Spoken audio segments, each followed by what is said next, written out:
Wow.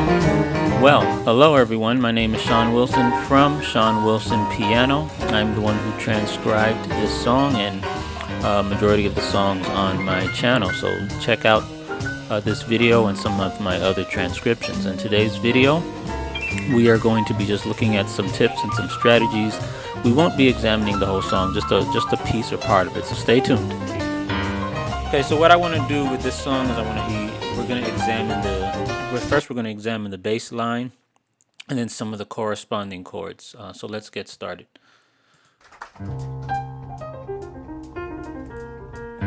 Let me see if we can open the piano roll here.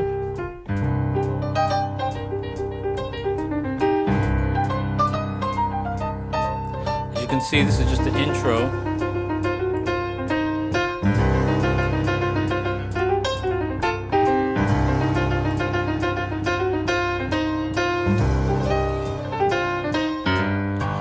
Okay, so here's the beginning of the song.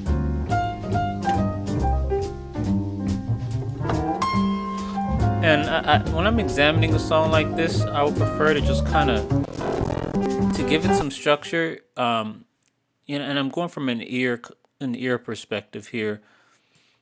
I would try to figure out the bass line first.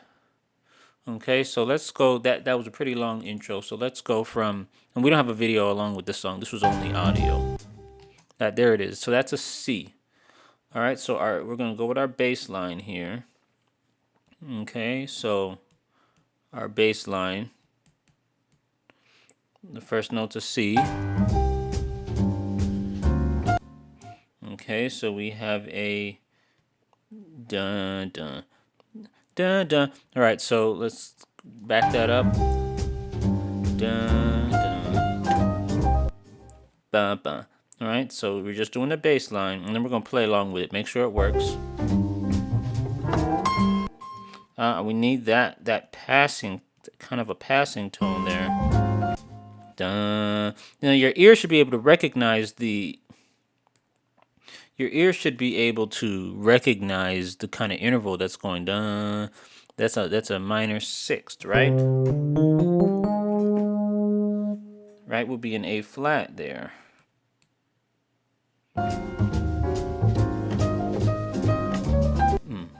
Duh.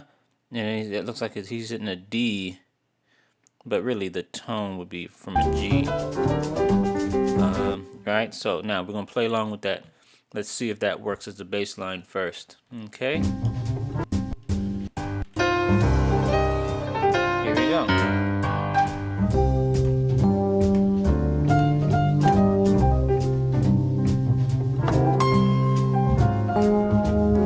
A flat.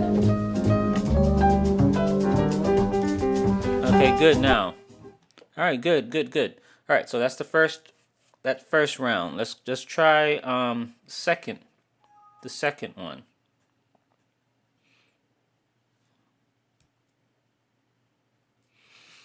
All right, so this is the first bass line. Now we're gonna try bass line. See what happens the second time he does it. Da da. So he's on the C, and then he looks like he's going up to that sixth. Da da. So that's a I'm not using perfect pitch, by the way. I'm using relative pitch because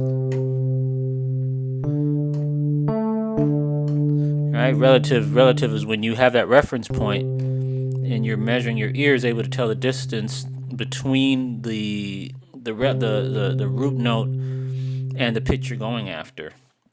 Okay, so that's what I'm using right now. All right, so let me go. Dun, dun. So I heard a 5 and a 1. All right, so. All right, now look at that. That's interesting because let's get these in numbers. This is a 1. Obviously, we'd start off on the 1. But when we look at these numbers, the A is the 6th note, right? The D is the 2nd note. The G is a 5. And the C is a 1. So here we have the 6, 2, 5, 1 progression. Why is this helpful? Because it's a very popular progression, and if you examine what he is doing with that progression, you can implement it in other songs that use the same type of progression.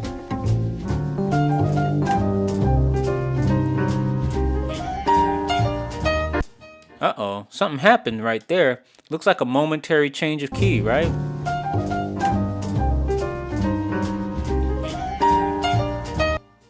Bum, bum, bum. That sounds like it's an F, B flat, E flat. Hear it again. Dun, dun, dun. All right, so now I'm going to call that a momentary change of key to E flat. Numbers of the progression being F, which is the 2nd key for an E flat. F would be the 2nd key. The B would be the 5. So it looks like he's got a 2, 5, 1 there for the key of E flat. Now he's going back. So this is going back to the key of C, hitting a D,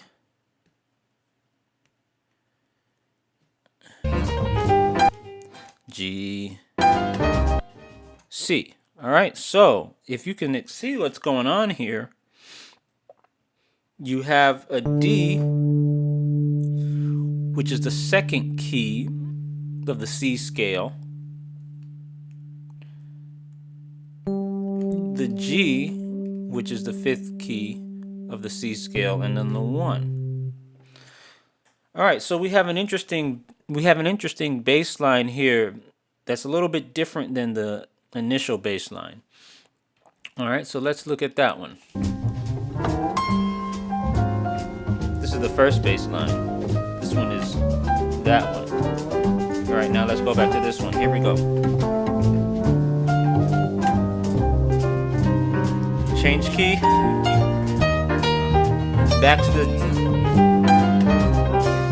All right, now, good. Now, that's where I'm going to stop as far as chord-wise, just to kind of show you kind of an overview of what's going on in terms of the bass. Okay, so now let's move to some of the chords.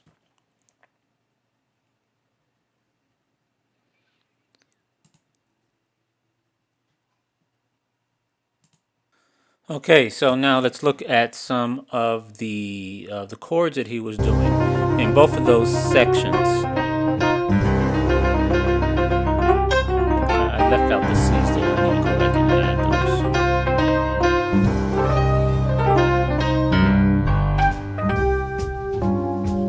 those. All right, so those first chords. So the first chord he is doing there. And let me get my keyboard working here. Give me a second, please. I am not going to be able to stop the recording because I have a lot of stuff going on right now. So you're going to have to bear with me if I have to make any changes.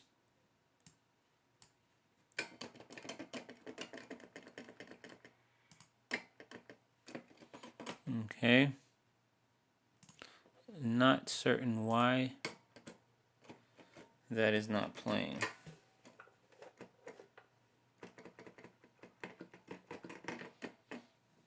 And I am not going to stop the recording. Okay, so actually let me pause it here. Okay, so if we look at this first chord when he does the first movement there, he's going, so he's using mostly tritone. So you've got a G, you have a G tritone first. Okay, so we start off with a G tritone, and then you have an F sharp tritone. Okay, so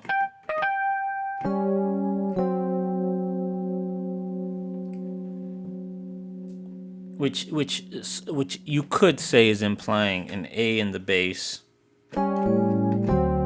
and a D in the bass, if you want to look at it that way too. Okay, so let's go ahead.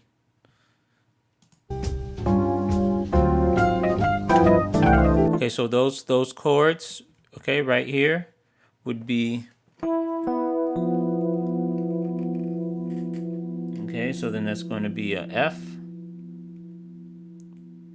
B, and E, and then the next one would be E, A, and D.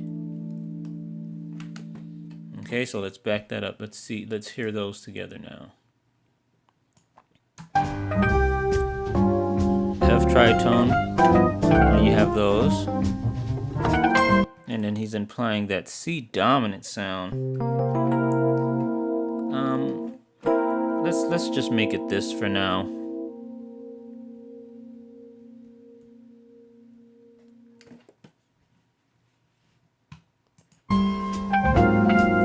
Okay. Oops. Let me go on.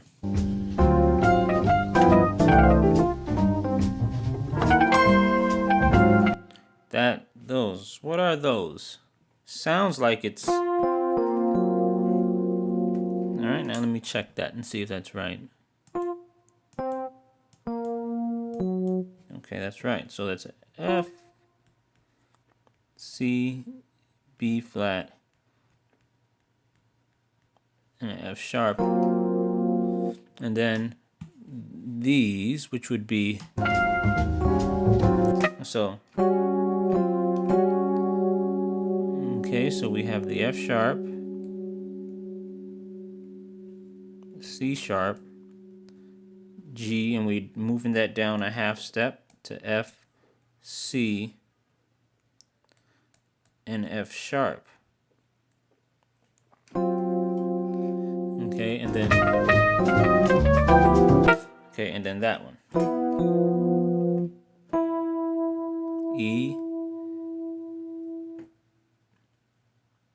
B, and an F.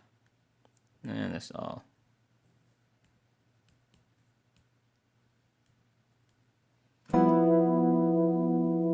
Okay, so let's see. Alright, so let's hear that. Let's hear that again here.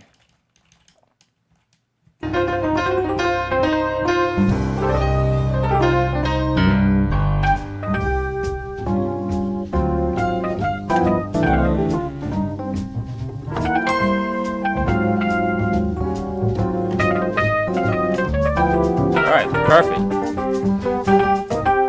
Alright, okay. Alright. So let us examine, and should I do the second one? Let me do the second set of chords. Okay, so that was the first, so that I only was able to do one. All right, so let me look at this next section.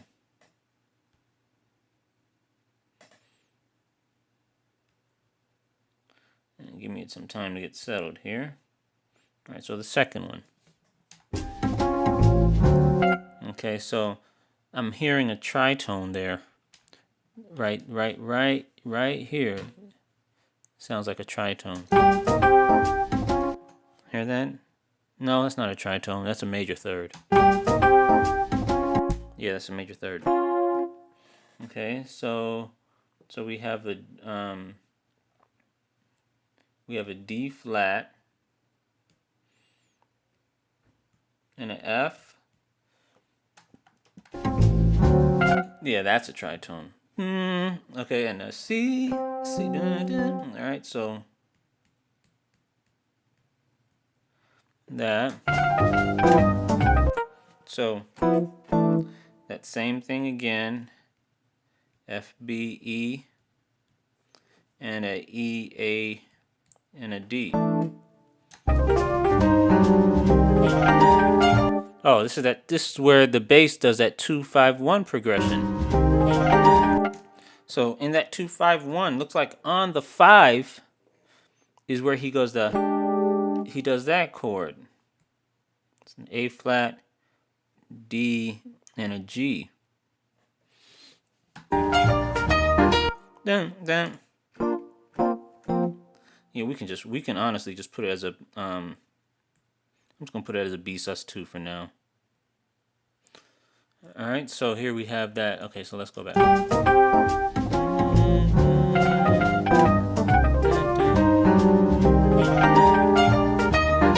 right, so you heard that? How that worked? All right, so let's go on. There it again. Da-da. You hear that? But so which is a D, E, D. Okay, but playing that da-da is a second note of that, and then but is a third.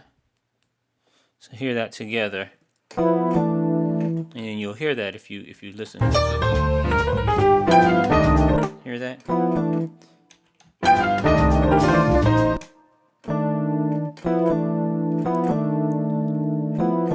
I'm trying to see if he has an E flat there. Let me use my ear. I need to lower the volume, hear what he does here. Hold on.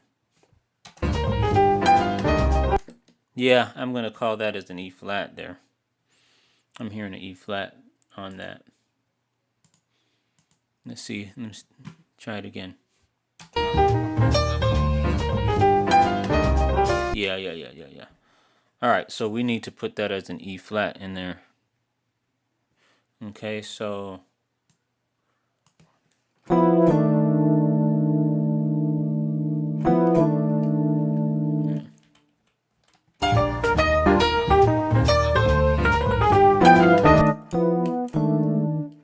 yeah. All right, and then we don't do that one. Okay, so here are the chords. So we have the first round of chords here. Okay, and then we have the second round of chords when he does it the other time here. I wrote them all out this time. Okay, so I'm being very strict. I wasn't even naming the chord qualities. All we're doing for now is just writing out what they are. Okay, so we're gonna start from the first one. Go through it. Let me see if I can play the chords with him to make sure that they're right.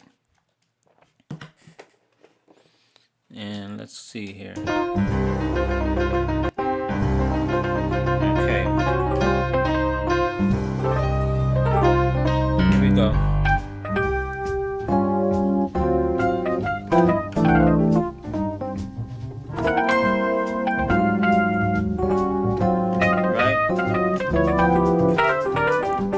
Okay, good. And so that part is good. All right, and let me go on something where it's not playing with him so you can actually see it. All right, now let's go to that second one. All right, so now we're going on.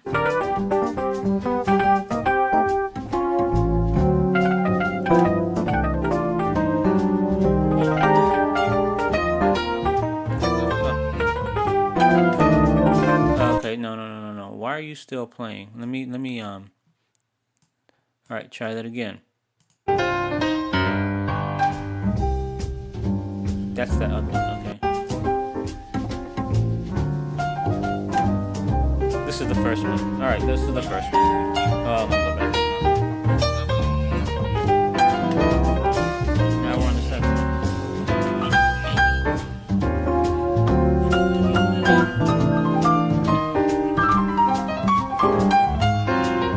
Oh man, where is he?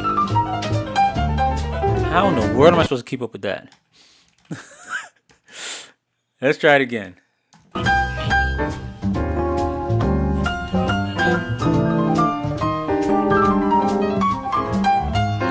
Oh. Am I in the right spot? Oh, you know what? I'm too far.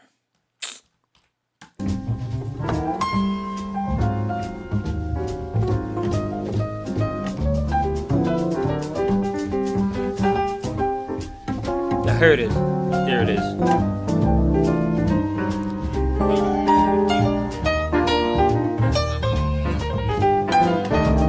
Okay, so yeah, I missed where he was at. Okay, so but that's playing along with it, and I'm gonna leave these mistakes in here.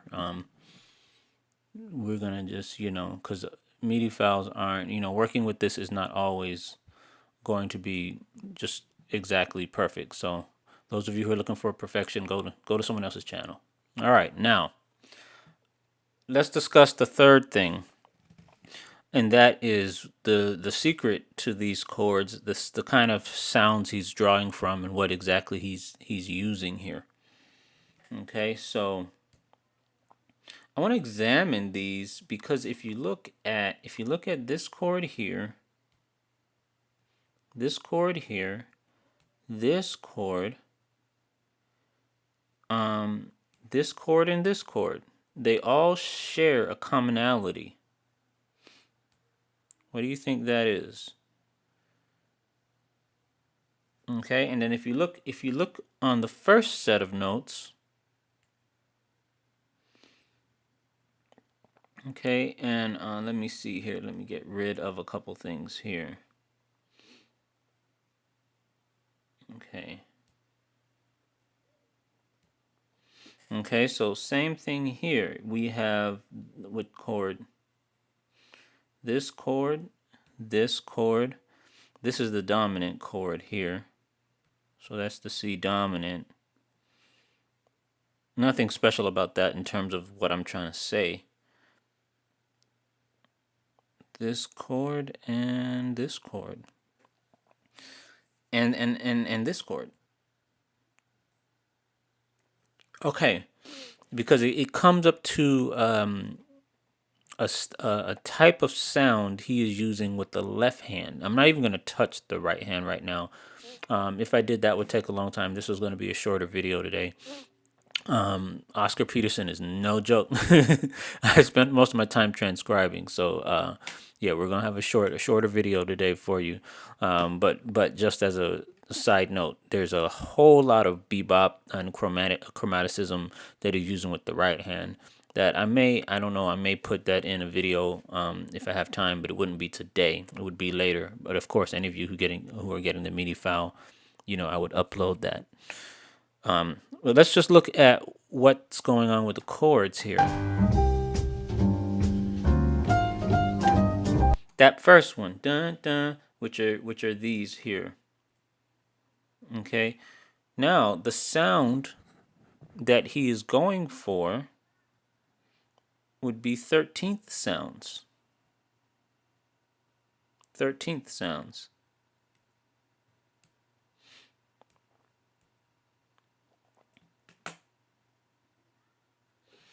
Okay, so you have the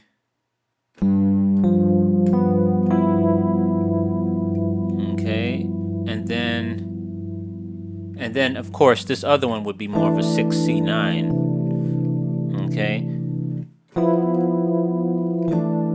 Okay, so you have a 13th sound here. Let's see where else he's gonna call on that sound though.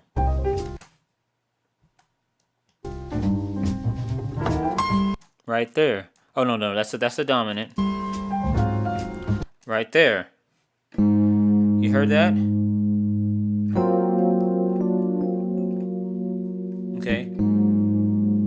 Okay, so this would be another way of doing the A flat. You can call that an A flat 13. 1, 6, 7, 8, 9, 10, 11, 12, 13. Have the 7th in there for the dominant. Okay. So that here's another form of the third. So there's a second 13th that he's using. But then he kind of moves up half step like that. So this would be an A flat 13th sound. And then he's kind of moving up to the which is implying an A 13th and going back to the A flat 13th. Now listen to this again. Here we go, right here. So the bass guy doesn't move it, but he is implying it. So what's implied is right? He's implying that, but you're not hearing that in the bass because it's a rootless voicing.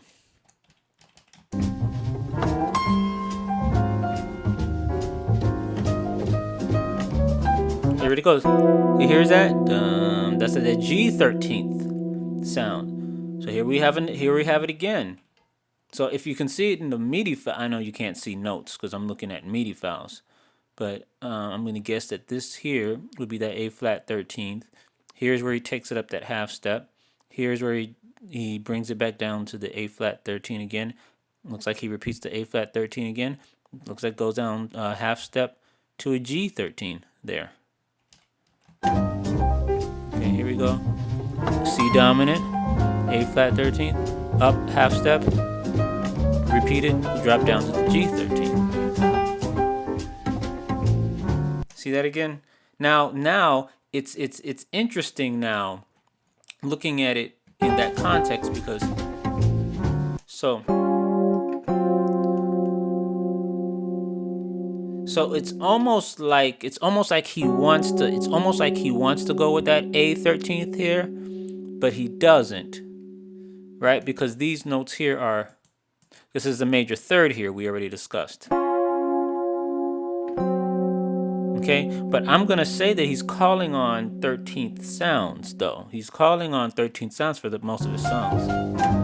See, that's the G 13th. See, and then when he goes into that 2-5-1, the 5. Remember we said before he was doing a 2-5-1 in the key of E flat.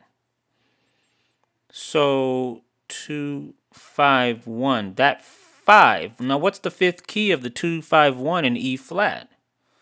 Well, that would be a B flat, right? look at the chord that is being called on that section. A 13th chord. Okay, kind of, so it's kind of, see, so that's the indication to me, to my ear, okay, to my ear, because remember, I teach differently. I teach from an ear perspective. My ear tells me that that chord is in the key of B flat. It's a B flat 13th sound. Rootless B flat 13th sound, which must be the 5 of the indicated key. Okay, and then,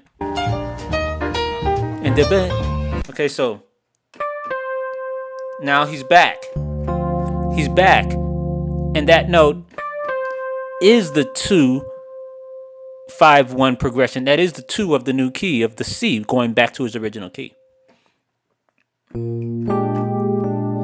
Okay. Oh, by the way, that run, which is a E flat pentatonic scale, starting on the 5. So when he did that,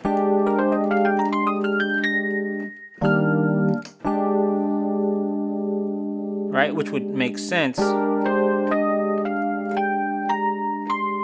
Okay, and then let me keep on going here.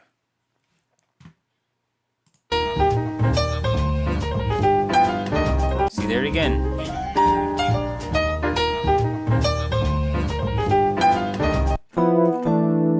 G13th. Oh, no. We changed that. We said it wasn't this. We said it was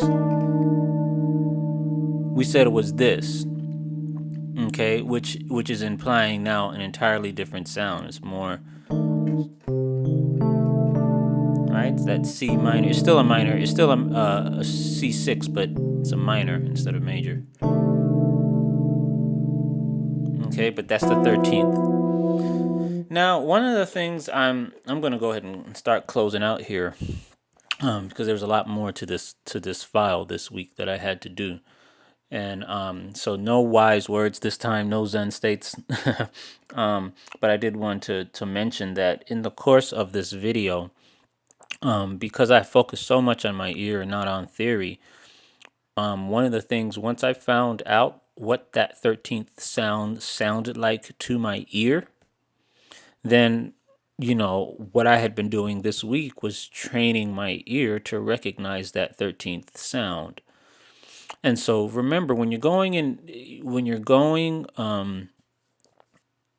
you're learning to play, especially by ear, the point is that you use your ear. So, you know, those of you who are playing by ear, but then trying to be so, you know, you're spending 75% of your time on theory. I don't understand the point of that. Because ultimately it's your ear. You're going to have to be able to hear certain sounds and call on those sounds. Let me give you an example. Earlier we said, where is the 6-2-5-1 progression? Do I have it here? Okay, because this channel is mainly for gospel musicians, and even though I know that I throw in other genres. The 6-2-5-1 progression, when we're talking about his bass line, is a very popular progression, right? I love you, Jesus. And then, but there's a 6-2-5-1 progression in there, right? And then,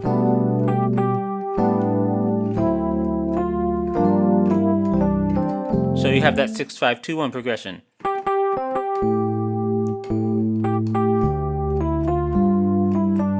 I put it in the same key as this so you can see something here.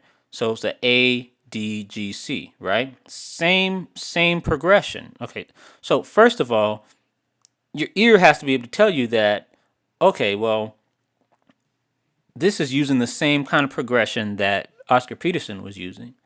Therefore, let me see some of the things that he did during that progression so that I can now implement that in my own playing. So now we listen to him. Let's see here. And that was at the very beginning. That was it. That was the 6-2-5-1, right? Yeah. So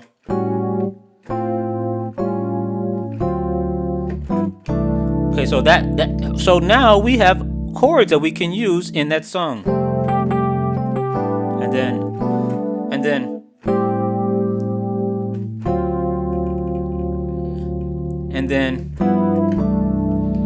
right? It's the same thing. It's using his movements and his progressions, and we can of course, this is just for something really small and simple.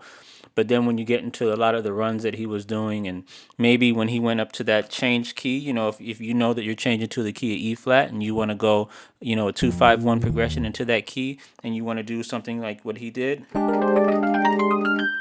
you now have things that you can call upon and bring into your own playing. So, but you're not going to get that studying theory alone. You're not going to get it from studying theory at all. At your ear, your theory is going to help you to understand what's going on, right? But your ear is going to have to be what is implementing those things in context. So you want to make sure that you are always remembering my big three that I talk about, that you are always developing your fingers, understanding what you're doing, which is theory. So theory is important, but then always working on your ear. Okay, thank you again. Check out that Midi file. We have a whole lot in there. This file is a busy file. It's a lot going on today, and we want you to check that out. Also, if there's anything added, we'll add that to the if we have any kind of a video or tutorial we're going to be adding, that will be added later. I do want to add some things to this video because this video is jam-packed. Curious to know how have you, those of you who do play by ear, which my channel is geared towards you, how did you learn?